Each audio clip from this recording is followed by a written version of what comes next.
Kiasi cha shilingi 400. Yes, nadhani tunatakiwa tufahamu kwamba kwenye kipaji chochote kunahitaji kuwekeza ili uweze kufanikiwa. Sawa, kwa nadhani uongozi wa Yanga wanafahamu hilo.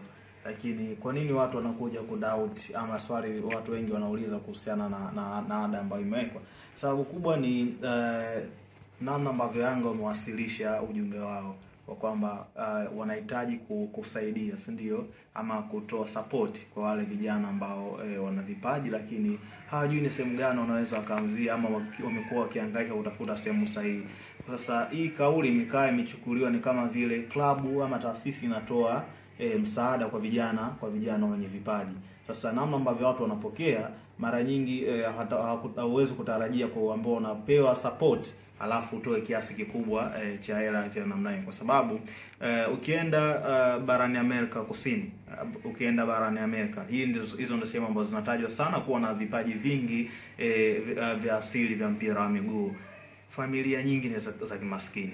Ukija barani Afrika pia, wachezaji wengi ambao wanaonekana ndio wamecheza kwenye top level na kupata mafanikio, historia zao walicheza kwenye level za kimaskini. Ukienda sehemu ambazo mitaani, utakuta kuna wachezaji wengi wenye vipaji, lakini unaweza kukutana na mchezaji ambaye anakuambia bwana, mpaka sasa hivi nina miss kitu fulani. Kwa sababu gani? Changamoto kubwa ni financial problems, kwa maana ya matatizo ya kiuchumi ambao wanakuwa wanakutana nayo.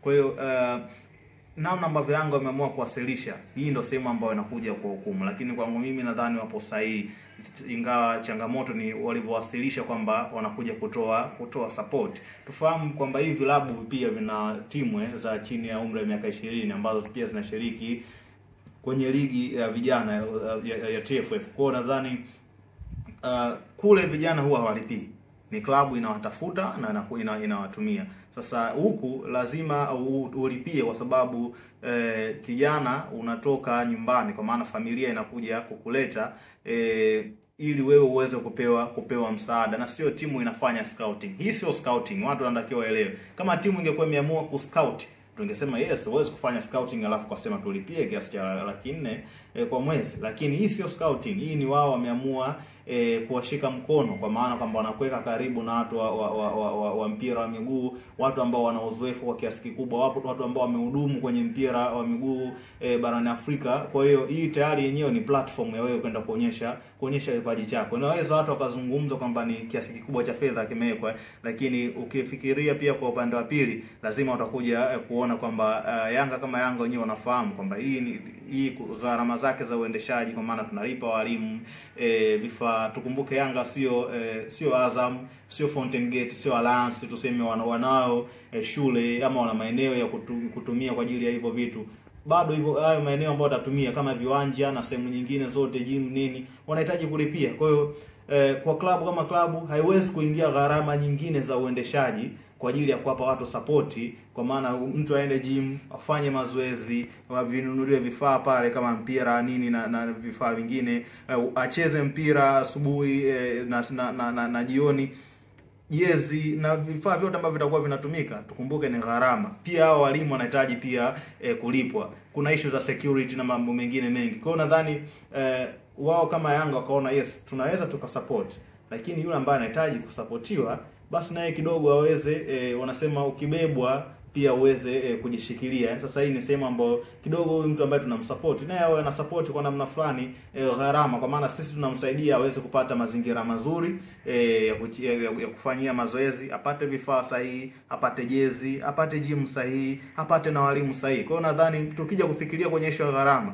unaona Yanga wapo sahihi. Lakini ukija kufikiria kwenye namna ambavyo waliwasilisha, hii ndio sehemu ambayo inawahukumu, kwa maana waliwasilisha kwa namna ya ni kama vile wanatoa msaada. Hii ndio sehemu ambayo watu wengi sasa wamekochi vibaya. Kwa hiyo lakini tukija kufikiria, kwangu mimi wako sahihi. Ndio maana napenda kuchukulia mfano wa Juventus na Ajax Amsterdam. Wamekuwa wakifanya hivi mara nyingi sana, kwa maana ya kupitia agency zao na academy zao. Wazazi ndio wanapeleka vijana kwenye academy ama kwenye agency ya klabu, na bado mzazi analipia, na sio kwamba anapewa bure, kwa sababu wao hawafanyi scouting.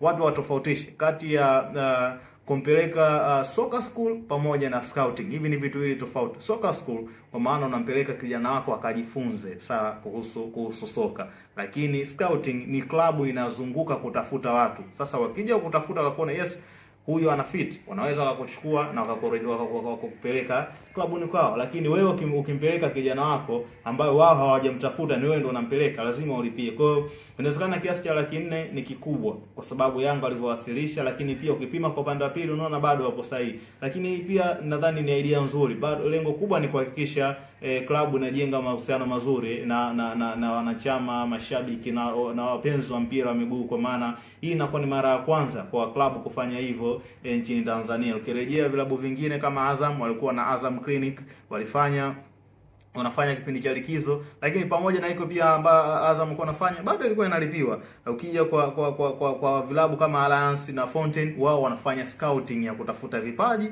alafu wanavipeleka shuleni. Kwa maana wakifanya scouting inakuwa gharama kidogo ni ndogo ambazo zinakuwa zipo kulinganisha na hiyo ambayo wamefanya Yanga. Kwa kiwalisia kwamba gharama ya ada ya shilingi 400,000 kwa mwezi ni gharama ambayo yani kwamba ni gharama sahihi, si ndio? Yes.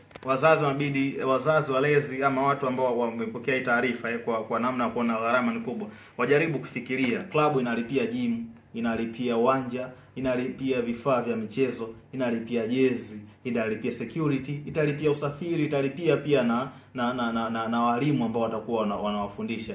Jaribu kuangalia hizo gharama ambazo zitakuwepo, alafu utakuja kuona kwamba ni gharama ndogo. Kwa maana mzazi kama mzazi kwake ni ngumu kuweza kulipia gym sahihi na akawa anaipata hiyo huduma kwa wakati sahihi kila siku.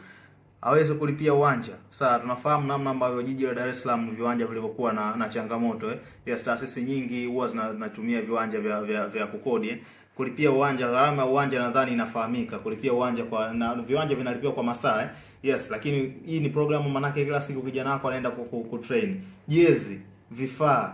Kwa hiyo ukijaribu kuangalia walimu pia natakiwa walipe. Kwangu mimi naona ni gharama ambayo kwa namna fulani inafiti, lakini sehemu inayohukumu, naomba niendelee kusisitiza hapa, sehemu ambayo inaweza kuwa inayohukumu Yanga ni namna walivyowasilisha lengo lao ama ujumbe wao wa kuwa tuna support. Hii ndio sehemu ambayo watu wengi naona wameipokea siri, kwamba walipokosea kusema kwamba kuwa support. Yes.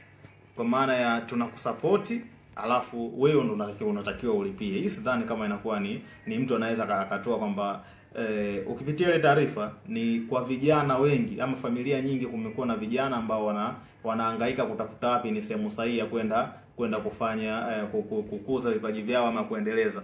Sasa kwamba klabu imeona kuna watu wana hiyo changamoto ndio imeamua kuwasaidia. Sasa huwezi kumsaidia mtu mwenye changamoto namna hiyo kwa kumlipisha kiasi kikubwa cha fedha. Na kwa maisha ya Mtanzania kwa gharama ya shilingi 400,000 kwa mwezi ada hiyo, lakini pia kabla ya hiyo 400,000 unapaswa kulipa 600,000 kulipa 600,000. Kwa maisha ya Mtanzania, kwa hawa ambao wana michezo, mara nyingi umezungumza kwamba wanasoka wengi wametoka kwenye familia za chini. Yes. Hii itakuwa haonekana kwamba kuna shida hapo. Ni kweli wanasoka wengi wametoka kwenye familia za chini na ndio maana wale ambao wengi wanapata bahati ya kwenda kucheza barani Ulaya, barani Asia, kwenye yale mabara ambayo yanalipa vizuri, huwa wana utaratibu wanaporudi wanaanzisha aidha ni taasisi kwa ajili ya kusaidia vijana ama wao wanarudi na zawadi kama mipira, viatu, nakwenda kugawa kwa watu kwa vijana wenye vipaji, wenye uhitaji, si ndio? Sababu wenyewe wanafahamu ugumu ambao waliwahi kuupitia.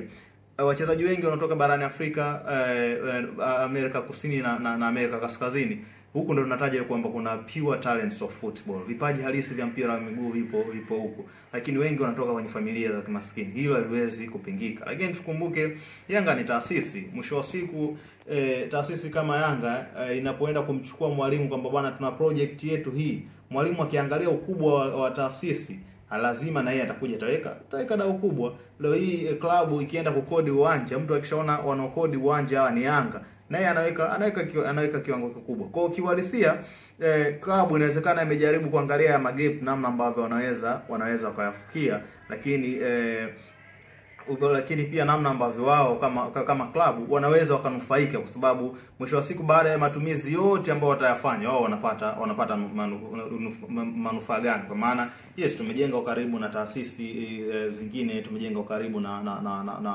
wadau wa soka pamoja na vijana wanaopenda soka. Inawezekana tukawa tunapandikiza mbegu nzuri baadaye kwa ajili ya klabu ya Yanga, lakini pia financial sisi tunapata faida gani? Hiyo inawezekana pia wameangalia. Lakini tukumbuke pia ukicalculate kwa kama itatokea Yanga watapata vijana 500, sawa, vijana 500 ambao kila kijana akalipa hiyo ada ya miezi miwili, kwa maana mwezi wa kwanza atalipa 600,000, 400,000 ya ada na hiyo 200,000 kwa ajili ya hizo gharama nyingine za usajili pamoja na vifaa, na mwezi unaofuata akalipa shilingi 400,000.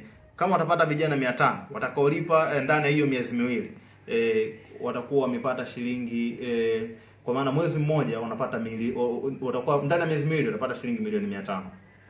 Kitu ambacho ukichukua idadi ya wanachama sawa wa klabu ya Yanga na ada ya wanachama, sidhani kama unaweza kupata kwamba kwa mwezi unaweza kufikisha shilingi milioni 500.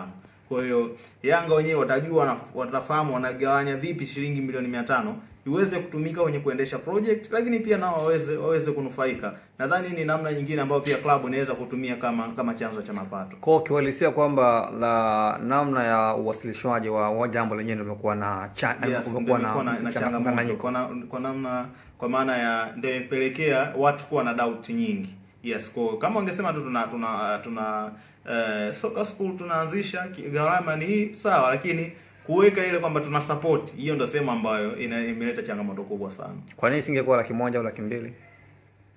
Ndio maana nimeanza kuzungumza kwenye gharama za uendeshaji.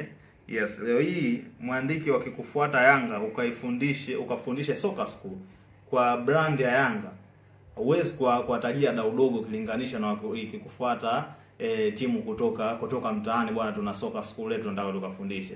Lazima utajaribu kuweka dau kubwa kabisa kutokana na ukubwa wa brand ama taasisi unayoitumikia. Kwa hiyo wenyewe wameshaangalia kwamba walimu hao tunawahitaji, inawezekana tayari wameshaingia nao makubaliano kwamba kwa walimu hao ambao tunawahitaji na mahitaji yao haya kwa ndani ya miezi miwili ama miezi mitatu ama kwa mwezi tutakuwa tunatumia kiasi fulani, si ndio? Gharama za uwanja itakuwa ni kiasi fulani. Yaani tusione kama Yanga wamekurupuka kuja kutangaza hiki kitu. Inawezekana tayari walishafanya tafiti wakaona tunaweza tukafanya hapa, gharama ni hii na hii. Sasa lazima pia wamejaribu calculate wakaona inawezekana kwa kila kijana basi akitoa shilingi 400,000 tunaweza tukafanya malipo hivi vitu vyote, na bado kukawa kuna gharama nyingine ambazo ndogo ndogo tutaziepuka, na tunaweza kukawa na akiba ama faida ambayo sisi kama klabu tutaipata. Usisahau kusubscribe kwenye YouTube Mwandike Digital.